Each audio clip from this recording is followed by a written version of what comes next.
Hello friends, how are you? Welcome to Swarnab Sourav explain. আজকের এপিসোডটি অনেক বেশি ইন্টারেস্টিং হতে চলেছে, তাই আজকের এই ভিডিওটি একদম শেষ পর্যন্ত দেখতে থাকো আর এখনই আমাদের চ্যানেলটি সাবস্ক্রাইব করে রাখো। তো চলো আজকের এই আকর্ষণীয় এপিসোডটি শুরু করা যাক।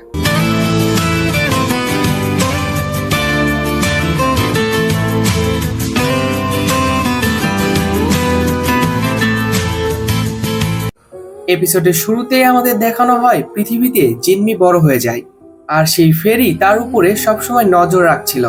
আর সেখানে সবসময় জিম্মি দুর্ভাগ্য নিয়ে জীবনযাপন করত। কিন্তু তারপরেও জিম্মি অনেক বেশি খুশি ছিল, কারণ তার কাছে তার বন্ধুরা ছিল। আর জিম্মির এই বন্ধুটি আসলে রোরো ছিল। অন্যদিকে রানিও ওয়াটার ইমমর্টাল এবং উইন্ড ইমমর্টালকে জানায় জিম্মি পৃথিবীতে ঠিক আছে, সে তার উপরে নজর রাখছে। এরপরে এম্পায়ার্স সেই পরীকে বলছিল পৃথিবীতে সুফেনের অনেক যুদ্ধ করতে হবে, আর এর কারণে আমার অনেক বেশি ভয় লাগছে সুফেনের জন্য। তখন সেই ফেরি এম্পায়ার্সকে বলে সুফেনের ভাগ্য আমার হাতে আর নেই, তবে আপনি চিন্তা করবেন না, ওর শক্তি অনেক বেশি। এরপরে এম্পায়ার্স সেই পরীর কাছে জিম্মির কথা জিজ্ঞাসা করে। তখন পরী এম্পায়ার্সকে বলে জিম্মি এখন ঠিকঠাকই আছে, আর সে নতুন মেডিসিনের জন্য প্রশিক্ষণ করছে। তখন এম্পায়ার শুনে বলে এটা কেমন কষ্ট, আমি তো তোমাকে বলেছিলাম যে জিম্মির জীবন সবসময় কষ্টে রাখবে।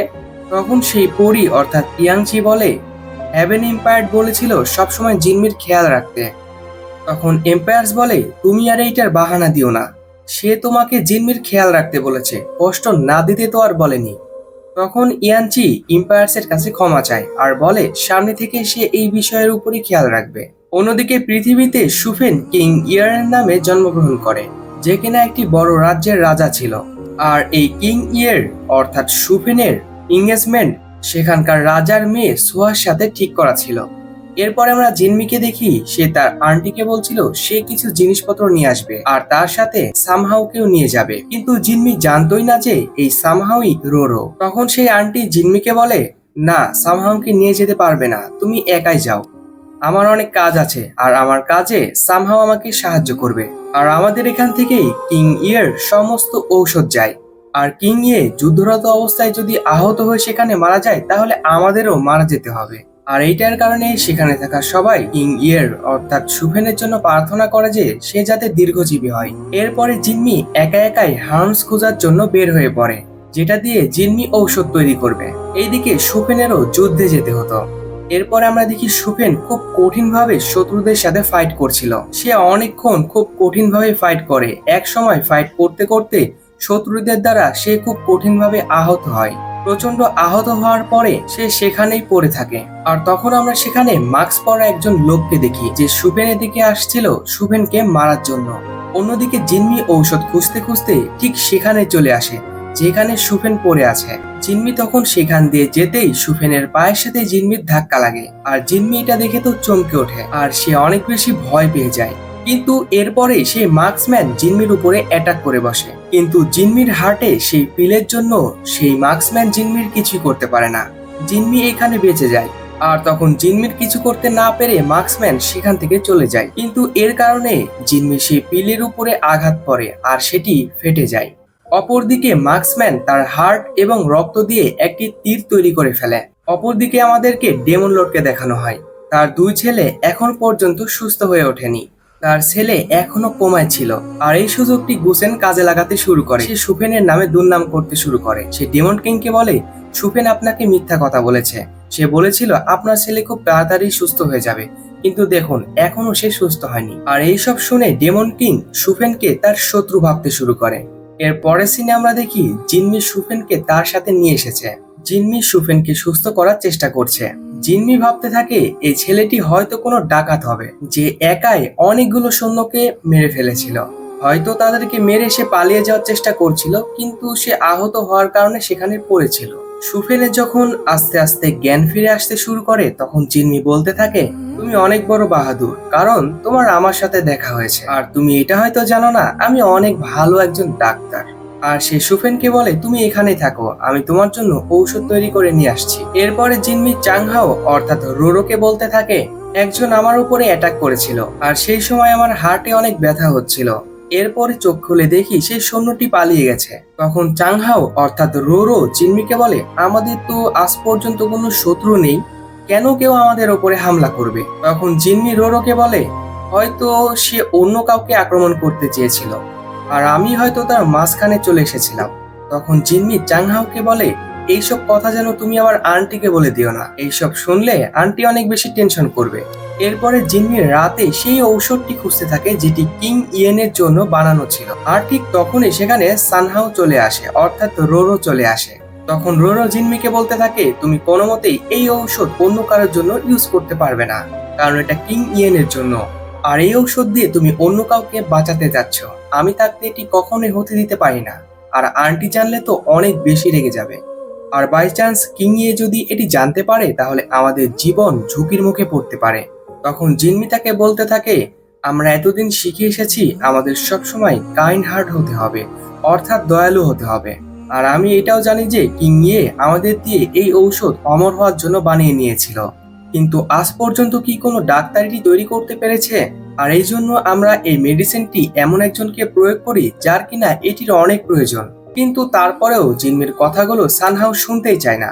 তখন জিনমি তার উপরে একটি মেডিসিন ছুঁড়ে মারে, আর তখনই সানহাও অজ্ঞান হয়ে পড়ে যায়। এইদিকে সকাল হয়ে গেলে সুফেনের জ্ঞান ফিরে আসে। আসলে জিনমি এটা জানতো না যে সে যাকে সুস্থ করছে সেই কিং ই। আসলে কিং ই হচ্ছে সুফেন। সুফেন ঘুম থেকে উঠে দেখে সে মেয়েদের ড্রেস পরে আছে, আর তখন সেখানে জিনমি চলে আসে। রুমে চলে আসতেই সুফেন জিনমিকে শত্রু মনে করে তাকে ধরে ফেলে, কিন্তু জিনমি সুফেনকে বারবার বলার চেষ্টা করে যে সে তার শত্রু না, সেই তার জীবন বাঁচিয়েছে। কিন্তু জিনমি তখন খেয়াল করে সুফেন না কথা বলতে পারছে না কোনো কিছু শুনতে পাচ্ছে। আর জিনমি এটা বুঝতে পেরে সে রঙের সাহায্যে লিখে সুফেনকে বোঝানোর চেষ্টা করে। এরপরে দুইজন দুইজনের কথা রং তুলি দিয়ে লিখতে থাকে। সুফেন জিনমিকে লিখে জিজ্ঞাসা করে তার এই ইনজুরি সারতে আর কতদিন সময় লাগতে পারে। তখন জিনমি তার ডায়েটের কথা শুনতে চায়। সুফেন তার ডায়েটের কথা বললে জিনমি বলে, আপনার ডায়েটে এমন কিছু ছিল যা ধীরে ধীরে আপনার শরীরে বিষ প্রয়োগ করছিল, কিন্তু আপনি চিন্তা করবেন না, আমি খুব তাড়াতাড়ি আপনাকে সুস্থ করার চেষ্টা করব। অপরদিকে আমরা সুহাকে দেখি, সে তার সৈন্যদের ট্রেন আপ করাচ্ছিল। তখন সুহার অ্যাসিস্ট্যান্ট এসে সুহাকে বলে, আপনার তো কখনোই এই বিষয়ে ইন্টারেস্ট ছিল না। তখন সুহা বলে, তার কাজিন কিং ইয়ের জন্য এগুলো করছি। যখন তার সাথে অর্থাৎ সুফেনের সাথে আমার বিয়ে হয়ে যাবে তখন এই বাহিনী তার অনেক দরকার হতে পারে, আর তখন আমাকে ওকে মিলিটারি সাপোর্টও দিতে হবে। তখন তার অ্যাসিস্ট্যান্ট সুহাকে বলে, কিং ইয়ে অর্থাৎ সুফেনের উপরে হামলা হয়েছিল, আর তখনই সেই মার্কসম্যানকে দেখি যে সুফেনের উপরে আক্রমণ করেছিল। এরপরে আমরা দেখি সেই মার্কসম্যান যে সুফেনকে আক্রমণ করেছিল সে ডেমন কিং এর কাছে যায়, আর ডেমন কিংকে যে বলে সুফেন এখন পৃথিবীতে আছে আর তার উপরে রিডেমশন চলছে। যখনই আমি তাকে মারতে গিয়েছিলাম আর হঠাৎ করে একটি মেয়ে চলে এসেছে মাঝখানে, আর সেই মেয়ের ভেতরে কোনো কিছুর একটা প্রোটেকশন ছিল যার কারণে আমি কাউকেই মারতে পারিনি। ডেমন কিং তখন বলে, ফায়ার মর্টাল তো এখন মানুষ হয়ে আছে, এখনো যদি তোমরা তাকে মারতে না পারো তোমরা কোনো কাজেরই না। তখন কিং অফ গুসেন বলে, যদি সে সুফেনের উপরে হামলা করে দিত তাহলে কি বা এসে যেত, সে না হয় মানুষ হয়ে মারা যেত পৃথিবীতে, সে তো আবারও হেভেন রিলেমেতে ফিরে আসতো। আপনি যদি চান যে ফায়ার ইমমর্টাল একেবারেই শেষ হয়ে যাক, তবে আমরা সেই তীরটি ইউজ করতে পারি। সেই তীরের মাধ্যমে ফায়ার ইমমর্টালের আত্মা একেবারে শেষ হয়ে যাবে, আর সে কখনোই হেভেন রিলেমে পৌঁছাতেই পারবে না, অর্থাৎ ফিরে যেতে পারবে না। ডেমন কিং এর এই আইডিয়াটি অনেক বেশি পছন্দ হয়, কারণ সে তার ছেলের প্রতিশোধ নিতে চায়, আর এই কারণে এই প্ল্যানের দায়িত্বটি কিং অফ গুচেনকেই দেয়। অপরদিকে আমরা দেখি সেই মার্কসম্যান ইম্পায়ার্স এর কাছে এসে বলে সেই তীরটি তৈরি হয়ে গেছে, এই তীর দিয়ে কোনো গডস এবং ইম্পায়ার্সকে মারলে তার আত্মা একেবারে ধ্বংস হয়ে যাবে, সে কখনোই আর ফিরে আসতে পারবে না। তখন এম্পায়ার্স মার্কসম্যানকে বলে, যদি কখনো জিনমি এখানে ফিরে আসে আর এটার জন্য তুমি দায় থাকবে। এদিকে সুফেন জিনমিকে লিখে জিজ্ঞাসা করে সে কবে সুস্থ হয়ে উঠবে, এমনকি সুফেন জিনমির বয়সও জিজ্ঞাসা করে, কিন্তু জিনমি তার বয়স বলে না, কারণ জিনমি সবসময় রহস্যময় থাকতে চায়। এরপরে জিনমি সুফেনের কাছে জানতে চায় সে কেন সেই সৈন্যদেরকে মেরেছিল। তখন সুফেন জিনমিকে বলে সেই সৈন্যরা অনেক খারাপ ছিল, তারা মানুষদেরকে অন্যায়ভাবে মারত এবং মানুষের সাথে অত্যাচার করত তারা, কিন্তু জিনমি তার কোনো কথাই সিরিয়াসলি নেয় না, আর এটাতে সুফেন অনেক রেগে যায়। তখন জিনমি ভাবতে থাকে তার আবার কি এমন হলো, কিছুক্ষণ আগেই তো সে ভালোই ছিল, সে এমন করছে কেন। আর তখন জিনমি সুফেনকে বলে, রাগলে তোমাকে কাকের মতো লাগে, এরপরে জিম্মি সুফেনকে কা কা কা কা এগুলো বলে খেপাতে থাকে। এরপরে সুফেন জিম্মিকে জিজ্ঞাসা করে সে কেন তাকে বাঁচিয়েছিল। তখন জিম্মি বলে সেখানে তো সবাই মারা গিয়েছিল, একমাত্র তুমি সেখানে আহত হয়ে পড়েছিলে, তা আমি তো তাহলে তোমাকেই বাঁচাবো তাই না? আর আমি তোমাকে বাঁচিয়েছি, এর বদলে তুমি মানুষদেরকে সাহায্য করবে। এরপরে জিম্মি মনে মনে বলতে থাকে ভালোই হয়েছে, তুমি তো অনেক হ্যান্ডসাম, আর না হলে আমি মনে করতাম আমি আমার সময় নষ্ট করছি। এরপরে জিম্মি সুফেনকে বলে আমি তোমার জন্য খাবার নিয়ে আসবো।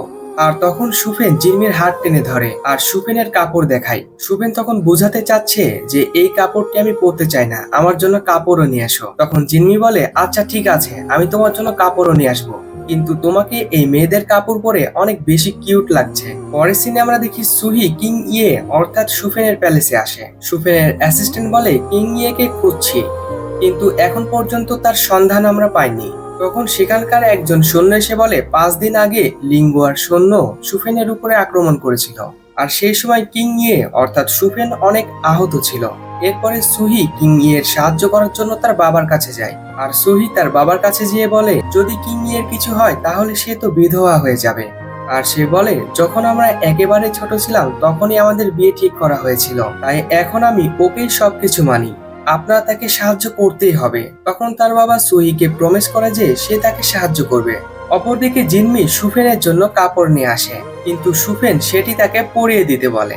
তখন জিম্মি বলতে থাকে তুমি শুনতে পারো না, বলতে পারো না, কিন্তু তোমার হাত পা তো সবই ঠিক আছে, আমি কেন তোমাকে কাপড় পরিয়ে দিব? আর ডাক্তার কি কখনো পেশেন্টকে কাপড় পরতে সাহায্য করে? এই রুলস আবার কোথা থেকে এলো? অপরদিকে সুহির বাবা সৈন্যদের বলছিল লিঙ্গুয়ানের সৈন্য এত বেশি, তারপরেও কিং ইয়ের কিছুই করতে পারেনি, ওই লোক কোনো কাজেরই নয়। এরপরে সে তার অ্যাসিস্ট্যান্টকে বলে মাউন্টেনে গিয়ে কিং ইয়ের বডি খুঁজে নিয়ে আসো, অবশ্যই তার যেন ডেড বডি হয়। এরপরে আমরা দেখি জিম্মি সুফেনকে কাটা ভরা কিছু ঔষধের গাছ ধুতে দেয়, কিন্তু সেগুলো ধুতে গিয়ে সুফেনের হাতে প্রচুর কাটা বাঁধে। কিন্তু সুফেন সেখানে খেয়াল করে দেখে জিম্মি তার জন্য সেই কাটার ঔষধও রেখে গিয়েছিল। এরপরে সুফেন জিম্মির কাছে যায় আর দেখে সে ঘুমিয়ে আছে। তখন সে জিম্মির মুখের নিকাবটি খুলে ফেলতে চায়, কিন্তু সুফেন এটা চিন্তা করে যে জেন্টেলম্যান তো এটা করে না, অবশ্যই তাদের কোনো নিজস্ব সিক্রেট থাকতে পারে, না হলে তো সে নিজেই তার মুখ আমাকে দেখাতোই, আর যদি সে চায় কখনো না কখনো সে তার ফেস আমাকে দেখাবেই, আর সে তো আমাকে বাঁচিয়েছে, সে কখনোই আমার ক্ষতি করবে না। এরপরে আমরা দেখি জিম্মি ঘুম থেকে জেগে ওঠে। জিম্মি সুফেনের দিকে তাকিয়ে বলতে থাকে আসলে তো সে একজন ডাকাত, কিন্তু মন মানসিকতা অনেক ভালো, অথবা কোনো কারণ আছে যার কারণেই তাকে ডাকাত হতে হয়েছে। আর সে এটা বলতে থাকে আমি তোমাকে নিয়ে আর মজা করব না, তোমার চিকিৎসা এবার খুব ভালোভাবে করতে থাকবো। অন্যদিকে আমরা দেখি ডেমন প্রিন্সেস তার চোখ দিয়ে অদৃশ্য লোকদের দেখতে পেত, আর সে তার চোখ দিয়ে দেখতে পায় একজন তাদের রাস্তায় হাঁটাহাঁটি করছিল।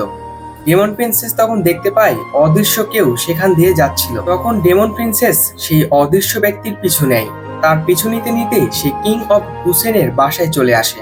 ডেমন প্রিন্সেস সেখানে গিয়ে এটা শুনতে পায় যে কিং অফ গুসেন একটি তীর খুঁজছে, যে তীরটি দিয়ে পৃথিবীতে থাকা সুফেনকে মারতে পারবে। আর তখন কিং অফ গুসেন বুঝতে পারে যে ডেমন প্রিন্সেস হয়তো এখানে কোথাও আছে, আর তখন ডেমন প্রিন্সেস তাদের সামনে আসে। তখন কিং অফ গুসেন ডেমন প্রিন্সেসকে বলে তোমার বাবা কি তোমাকে এটাই শিখিয়েছে? তখন ডেমন প্রিন্সেস বলে তুমি যদি চাও আমাকে মেরে ফেলো, কিন্তু তারপরেও আমার বাবাকে এর মধ্যে নিয়ে এসো না। তখন কিং অফ গুচেন বলে আমি তোমাকে এবং তোমার বাবাকে তো মারবই। তখনই কিং অফ গুচেন তার অ্যাসিস্ট্যান্টকে ডেমন প্রিন্সেসকে মারার অনুমতি দিয়ে দেয়, কিন্তু ডেমন প্রিন্সেস সেখান থেকে পালিয়ে যায়। তখন কিং অফ গুচেন বলতে থাকে সে সব সময় আমার সব প্ল্যানে পানি ঢেলে দেয়, আমার সব প্ল্যানই নষ্ট করে দেয়। এরপরে সে তার অ্যাসিস্ট্যান্টকে বলে দেয় সবাইকে অর্ডার দিয়ে দাও, যেখানেই ডেমন প্রিন্সেসকে দেখতে পাবে সেখানেই তাকে শেষ করে দিবে, আর এটাই ডেমন লর্ডের অর্ডার। তো এখনই আমাদের চ্যানেলটি সাবস্ক্রাইব করে রাখো। তো এখানেই এই এপিসোডটি শেষ হয়ে যায়। ভিডিওটি কেমন লেগেছে অবশ্যই কমেন্ট করে জানাবে, আর তুমি যদি আমাদের চ্যানেলে নতুন হয়ে থাকো তাহলে এখনই আমাদের চ্যানেলটি সাবস্ক্রাইব করে রাখো। তো ভিডিওটি শেষ পর্যন্ত দেখার জন্য অসংখ্য ধন্যবাদ।